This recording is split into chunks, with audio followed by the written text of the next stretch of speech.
What's up guys, and I'm back with my Pokemon Sun and Moon video, and we have another Dex update this afternoon, this evening, this morning, this end, tonight, whatever you want to, wherever you're on the world, whatever time it is.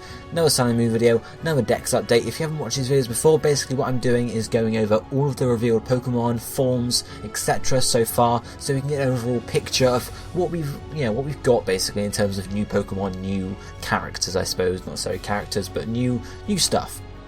And then we review it at the end, compare it to X and Y, and sort of see how things are going trend-wise. So let's just jump straight into this, and we'll go through. These aren't listed in any particular order, but I do generally try to list it by how they would appear in the Pokedex from what I would sort of guess.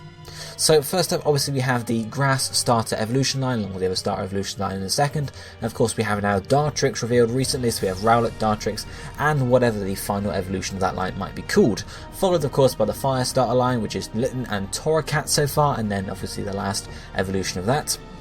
Then we have Poplio and Brionne, and finally of course, rounding out the trio, the Water Starter Evolution, I suppose you could call it.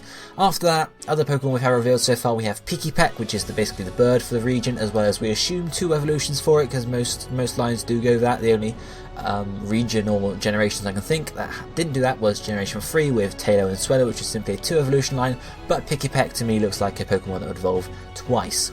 Then of course we have Yungoos and Gumshoe, so very similar to Rattata, Raticate from Generation 1, Sentret, Fire from Generation 2, etc. That sort of generic Route 1 Pokemon. And of course, rounding out that trio of early sort of game lines, we have the Bug line for the region, which is Grubbin, Charjabug and Vikavolt, ending up with Bug Electric types, as opposed to the more common Bug Poison, Bug Flying, which is pretty cool. Then of course we have Rockruff, one of the interesting Pokemon for this generation, with its 2 evolutions or a single evolution with 2 forms, Lycanroc Midday form and Midnight form, listed as 2 separate Pokemon here because of course they can have different moves, different typings maybe, if that sort of mechanic is spread out a bit more, but we don't know. Then we have Kamala, which is revealed alongside Rockruff. We haven't heard anything about an evolution for it as of yet, so hopefully we'll get that maybe soon, or maybe it will wait until the games come out, we don't know, but I'm assuming it's going to evolve once. Then we have Bunsweet with, of course, its newly revealed evolution and final evolution, which is Steenie and Serena. Serena finally made it to Alola, guys. Haha. All pure grass types, nothing too special there, followed by Fomantis and Lurantis, which look are very similar to it in general. Again, pure grass types, nothing too special there, lots of pure grass types. Then we have Oricorio and its different forms, again listed as different Pokemon since they are different types, so they are sort of different styles and such. Oricorio and Bile, Pow, Pom-Pom, and then Sensu style, all 4 for 4 different islands of the Alola region. Then we have some fairy types coming up. First we have Comfey and a possible evolution for that. We assume it's going to evolve at least once. And then of course we have Cutiefly, the bug fairy type, and its newly revealed evolution, which has been properly revealed now, Ribombee. Then we have grass fairy types, Morlul, and a possible evolution for that. We would assume it would evolve once, who knows though. And then we have Stuffle and Beware, the normal fighting line we've heard and we've had revealed quite a while back now, we've seen it quite a few times. Then the Bruxish Pokemon, or Bruxish on its own, which is on its own at the moment. I wouldn't expect it to evolve. It's similar to Luvdisc in my opinion, Luvdisc, Relicanth and stuff. I wouldn't expect an evolution for it, but it could happen, but it's just not listed because I'm not seeing it straight away. Though we do have Pyukumuku, pure water type, and I'm assuming that's going to get an evolution, maybe water fighting, because it seems to have this fist that comes out of its mouth. Who knows exactly though. I thought it would be pretty cool to see, but I'm expecting an evolution for it. Then another pure water type, which is Wishy-Washy, and of course Wishy-Washy's school form, again listed as 2 separate Pokemon, since again, different designs and different stats we assume. Then we go on to some more different types in general, which we have Mudbray and Mudsdale, the ground types, based on obviously donkeys and horses and such. It's pretty funky there. And then some rock types, which are Minior on its own, rock flying, but we assume it's going to get an evolution of some form of meteor or comet or something space related. Who knows exactly, or it could stay on its own and be a little funky Pokemon, but I think there's going to be an evolution at least. Then we have Mimikyu and Togedemaru, 2 Pikachu clones basically, one being Ghost Fairy, one being Electric Steel of the generation. Followed by Wimpod, the bug water type, and I'm assuming it's going to evolve at least once, if not twice, but I'm more inclined to believe once, who knows though. Then we have Salandit, the very fancy poison fire type, and of course it's going to evolve at least once again, so we assume there'll be a 1 Pokemon there. Then we have the Ghost ground types, Palisand and Sandygast, obviously in reverse order because I just said it the wrong way around. Both Ghost ground, very sort of different I suppose you could say, based off of sandcastles and piles of sand. Then we have some fighting types coming up next, starting off with Crabrawler, the land crab, and I'm going to assume it's going to evolve because why would you not want that thing to evolve into an even more powerful crab with some huge punching and legs and something like that, who knows. Then of course we have Passimium, the basically lemur monkey, rugby monkey as you might want to say, which again is a fighting type, and its counterpart in terms of version exclusiveness, which is Oranguru, a normal psychic type based on an orangutan. Then we have Drampa, one of the very first few Pokemon revealed, which is a normal dragon type, so a lot of normal sort of stuff going on in this generation, which is pretty funky. Then we have Turtonator, again another Pokemon that's likely going to be on its own, and it's a fire dragon type in this sense. And carrying on the dragons, we have Jangmo and Hakamo, as followed by Como as well, the Dragon Evolution line, the pseudo-legendary line for this generation is what we assume. Dragon fighting, and obviously dragon fighting carrying on there, so they're going to be pretty cool. I might even use one on my team, who knows though. And then we're following up with type Null and its newly revealed evolution, Silvally, both pure normal types, but of course their types, or at least Silvally's type, can change depending on what item it's being given to hold. Then we have Tapu Koko, and we assume 3 more legendary Pokemon for the Guardians of each island, which Tapu Koko being Electric Fairy, we can assume Fire Fairy, Psychic Fairy and Ghost Fairy to line up with Oricorio, but we don't quite know yet.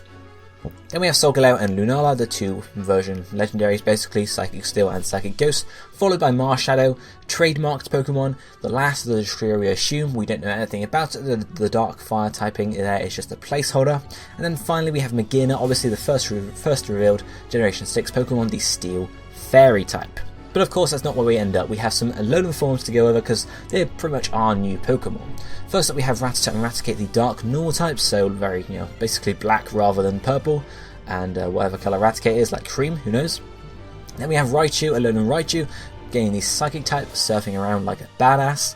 And then some icy types going on here. We have Sandshrew and Sandslash, both ice steel types, and then the Vulpix and Ninetales, ice and ice fairy typing, respectively, changing from ground and fire to each of those. Then we have Meowth, and we assume Persian will get an Alolan form as well. Not confirmed yet, but it's assumed that if you have a Meowth Alolan form, it'd be a bit weird to evolve into a normal Persian, so we assume that's happening, and they'd be both dark types, or at least Persian will be part dark type, we assume. Then we have the newly revealed Alolan forms, Grimer and Muck, both poison dark types, being very funky in themselves. And then following it with Executor as well as Marowak, both Alolan forms, Grass Dragon and Ghost Fire, very interesting forms there. And then of course we have the Ultra Beast as well to go alongside that. We have Yu-Gi-Oh! 1, Yu-Gi-Oh! 2 Expansion and Yu-Gi-Oh! 2 Beauty, and we can assume we're going to get at least 1 or 2 more. I haven't listed any because I have no idea how many more Ultra Beasts we will get, so I've just left it for the moment. We can assume there will be a few more to fill out the list of Ultra Beasts.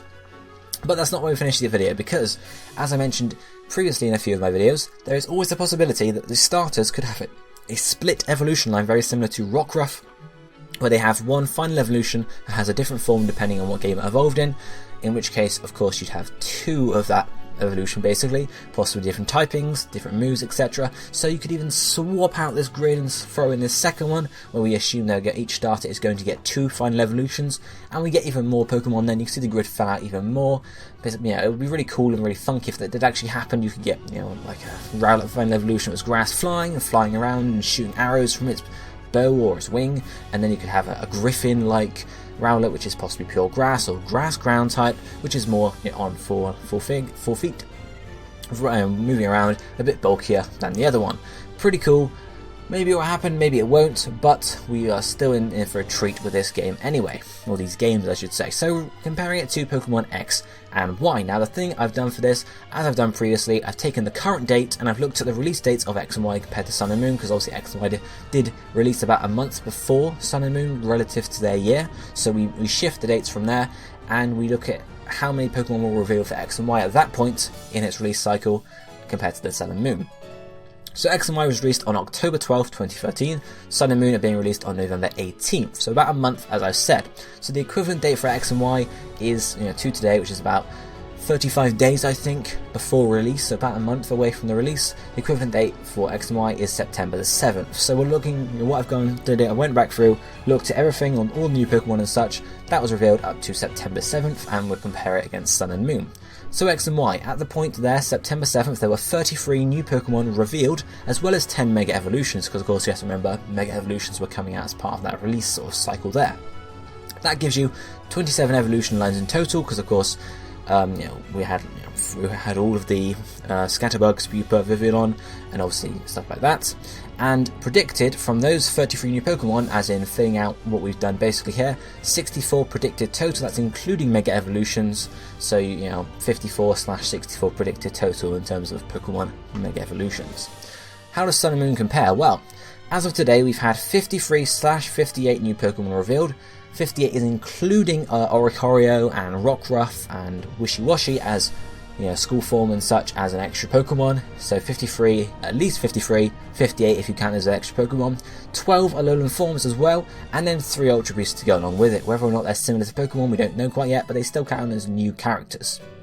That gives us 35 evolution lines and a predicted total of, just looking at Pokemon, a new Generation 7 Pokemon themselves, 75 predicted Pokemon, which is almost 20 more than what we had for X and Y at the time, or 91 if you include Alolan forms, Ultra Beasts, etc., and even more if you included the extra forms.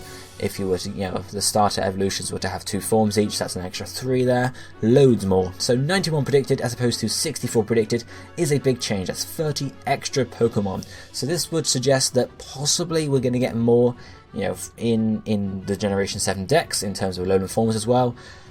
It's what we assume, at least. We don't know quite yet. I'm assuming there's going to be more Pokemon revealed, because as I said, there's 53 new Alolan Pokemon, and there were only about 70 or so in the actual Dex of Generation 6, so we assume it's going to be a bit bigger at least. Who knows though? What I want to know is what you think. Let me know down below how many Pokemon do you think are going to be in the Generation 7 Dex, and are you liking, if you're looking at the overall picture of Generation 7, are you liking the sort of the Dex so far? Is it, are you liking a lot of the designs, or are some of them sort of like not hitting the spot? Do you like it more than Generation 6 as well? Is a good point, because obviously that generation in terms of new Pokemon sort of fell flat. Let me know what you think about it down below, and hit the like button if you enjoyed the video. I'll be seeing you next time. Thank you for watching. Goodbye, my friends.